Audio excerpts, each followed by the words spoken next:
اللي هو بيت الشاعر، ملاذ كل الفدائيين. اوعى يكون حد منهم قطعك. مش متأكد. يعني ايه مش متأكد؟ معرفش. Your hands up! Hurry! سلم نفسك.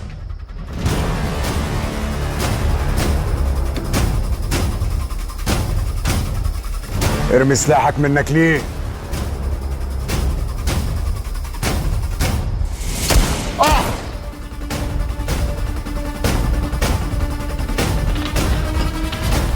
شيلوا معايا على المستشفى. مفيش وقت، اهربوا بسرعة. لكن انت بتنزف. من غير ولا كلمة، زمايلهم زمانهم في الطريق. يلا يلا.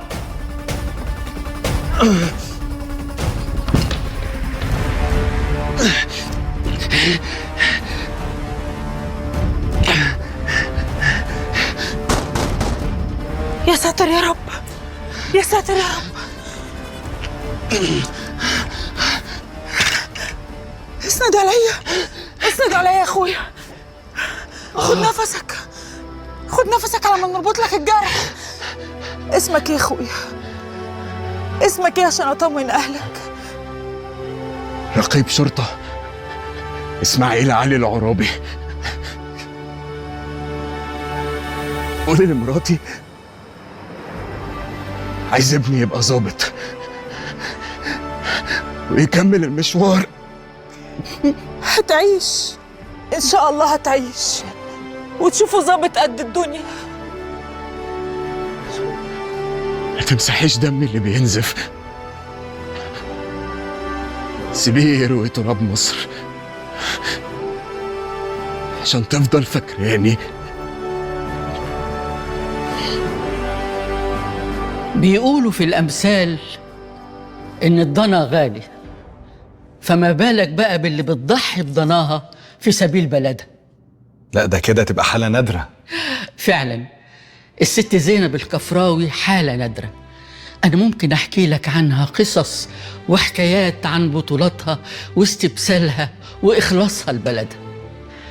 عندك مثلا البيت الصغير ده اتولدت فيه حكايات وحكايات.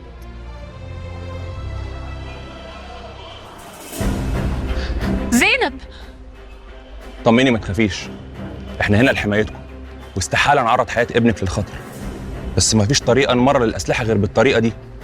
الاكمنه بتاعتهم موجوده في كل مكان. هنا عليك ابني يا زينب، ده ضنايا حته مني يا أبلة، واحنا حتة من البلد دي وما نسويش حاجة من غيرها، ولا رجالتنا يموتوا واحنا نقف نتفرج؟ واحنا بايدينا ايه بس يا زينب؟ بايدينا كتير قوي يا أبلة. لازم نوصل السلاح ده للفدائيين، ومفيش حل ان السلاح يوصل لهم غير بالطريقة دي. والقنابل دي لو انفجرت احنا هنعمل ايه؟ استحاله تنفجر، انت متامنه كويس جدا، اطمني. وخلي بالكم الكمين ده مش بيعدي اي حد بالساهل. كل اللي عليك انك هتخلي ابنك على العربيه دي وهتمشوا بمنتهى الثبات من غير اي خوف. احنا حواليكم في كل مكان ومأمنين ظهركم.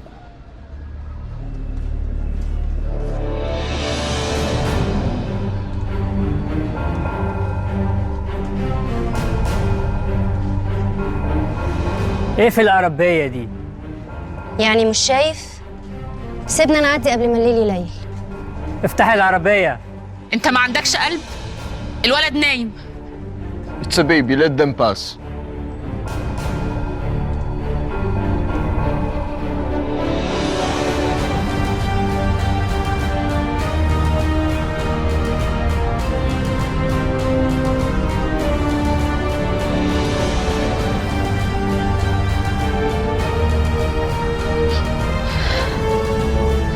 شفتي؟ ابني بقى بطل من وهو في اللف.